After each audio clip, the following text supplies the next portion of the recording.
This is Christian Gomez with the New American Magazine, and today we have with us frequent guest on the program, Heather Hobbs, pro-life speaker and blogger with Save the One. Heather, welcome again to the program.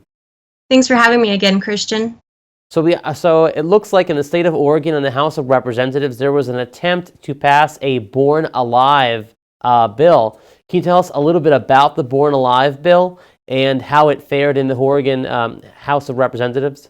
So what we were attempting to do, we had our pro-life health representative basically request that we get it out of a dead committee, and it was presented with all of the facts and information that we're advocating for. What the Born Alive Act does is it says once a child has been born and has survived an abortion, so they are now outside of the woman's body, that if they are alive after the abortion, we now have given them human rights and that they deserve protection as any other patient would have. And what happened is we had 21 in favor of getting it moved forward out of a dead committee, and then the final vote was 37 nays, which basically said that they're going to leave it and kill it. So it's now dead for the year and cannot be presented again this year. So to clarify, this is not a bill about whether a woman should have or shouldn't have an abortion, but rather to provide protection to a child that is born if the abortion fails. And in this case, the Democrats were so radical that they even voted against saving the life or protecting the life of a child that's already outside of the womb. And so why would the Democrats, all 37 of them that voted against this bill, why would they all vote against this? What sort of motivation and what was playing into that decision on their part, from what you understand? So as far as my speculation goes, they're all endorsed by Planned Parenthood, and Planned Parenthood wants and is advocating, as we can see in states like New York, New Mexico, and Oregon, Planned Parenthood wants full-term abortion. They want to have the option and ability to have women, allow them to kill their child up until birth for any reason. They want it taxpayer funded, which it is taxpayer funded here in my state. And when you're endorsed by Planned Parenthood, my assumption is that if you vote anything against what they want, you will no longer be sponsored and endorsed by them.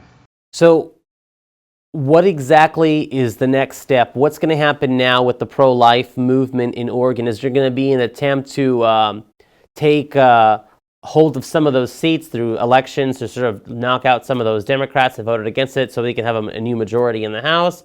Is there going to be an attempt to try to reintroduce the bill again next year? Where do we go from here, considering how Oregon is so leftward?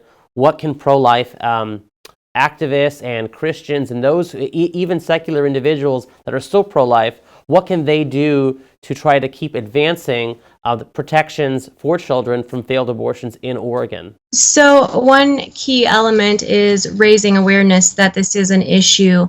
I actually went and lobbied at the Capitol and spoke with many Democrats about this particular bill, and I expressed to them that as a mother of 4 children, I wasn't coming as a pro-life speaker or advocate. I wasn't coming as anyone but a mother. And I said, what you guys always say is that once the baby's once the baby's in the mom's body, that's her body, her choice. And we're no longer discussing that. We are discussing born children who have survived a brutal procedure. And don't you think that they deserve these protections? And I actually had 2 respond that there's no such thing as abortion survivors. And so what that did for me is that allowed me to understand where they are in their thought process and what Planned Parenthood is telling them. And so, of course, I gave a story of my friend Claire Colwell, who is an abortion survivor. I gave them Melissa Oden, I believe is her name. She's also an abortion survivor. We have all these stories of abortion survivors, and those were submitted to them, and they still voted against it. I even took the time to write each of them a very long email.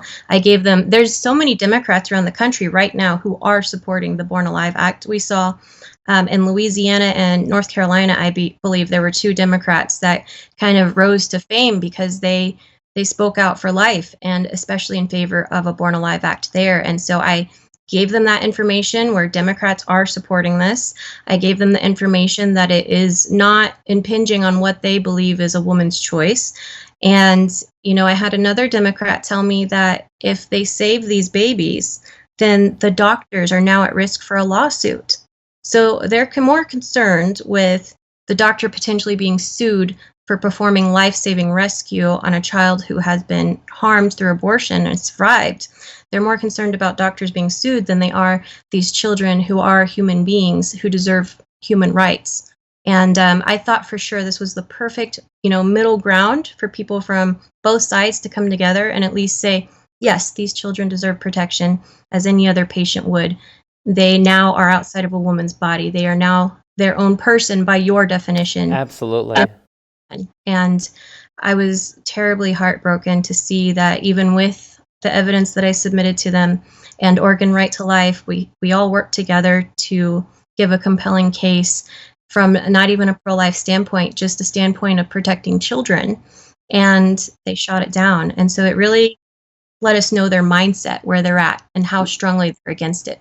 Now, we've seen Democrats and others that are strongly pro-choice refer to an unborn child as being a clump of cells, fetal tissue. But in this case, this would be a child that when the abortion fails, it would be fully developed for the most part. We would be talking about literally a baby, head, all 5 fingers on each hand, 5 toes on each foot. Heartbeat, everything, fully developed child crying there like any other newborn baby. So you can't even try to make the excuse that this isn't human because it doesn't even look human. This is an absolute human child. And it's amazing that the Democrats would vote to essentially allow that kind of individual to not live and not give it rights. And it's interesting because Democrats often make themselves sound like they're the party of the oppressed, of those that can't speak for themselves. And here we have probably the largest group that's most discriminated against in the entire country, that has no legal protections, no legal rights in many states, that is. Some states we're seeing those rights being applied to them, fortunately, but a group that is most oppressed by the party that claims to fight against oppression. What are your thoughts about that? Well, my thoughts on that are many of the Democrats here have dehumanized these children to the degree that they're targeting people groups. And I went to one politician specifically, and I took one of her speeches where she was advocating for disabled children and saying that they deserve protection. And I expressed to her, we are a full-term abortion state. What that means is babies that are terminated in our state are significantly more likely to survive because they're being aborted at viable ages here. And they are more likely to survive. It's taxpayer funded. People are paying for this and they're not happy about it. Much of Oregon is a red state. There are only a few very small counties that actually vote blue. So I expressed to them that Oregonians are not feeling heard. They're getting angry. They're getting upset because our children are being killed. And not only that, but Oregon, the way that our reporting is for abortion, they don't have to report what gestation they are terminating. And some states do have the criteria of giving the patient's age, what gestation they're in, how far along, etc. Our state does not require that. Our state does not require parental consent. I've had several cases where I've helped parents who their 12 or 13-year-old daughter went and had an abortion. They had no knowledge of it. They came home and were bleeding, had infection, etc. They didn't know till they were at the ER with their children. So all of these factors were brought to the Democrats' attention that, Oregonians are getting very upset. They feel unheard. They feel like their children are being murdered. They feel like now teenage girls, that are pregnant can suddenly go have this very high risk procedure. And the babies that are outside of the woman's body, they're not being protected. So what I'm seeing here now is America has finally woken up to what has been happening. America is outraged, and we are trying to fight for our children. And this helped us see, as far as Oregon politicians, where they are at in their mindset. And that helps us better fight them next year and the year after. Absolutely. Well, we wish you the best of luck. And of course, we offer our prayers as well to all the unborn children in the state of Oregon that are still in need of such protections. Of course, keep in there, stay on the fight, Heather, and God be with you, Heather. Well, thank you for joining us today on the program.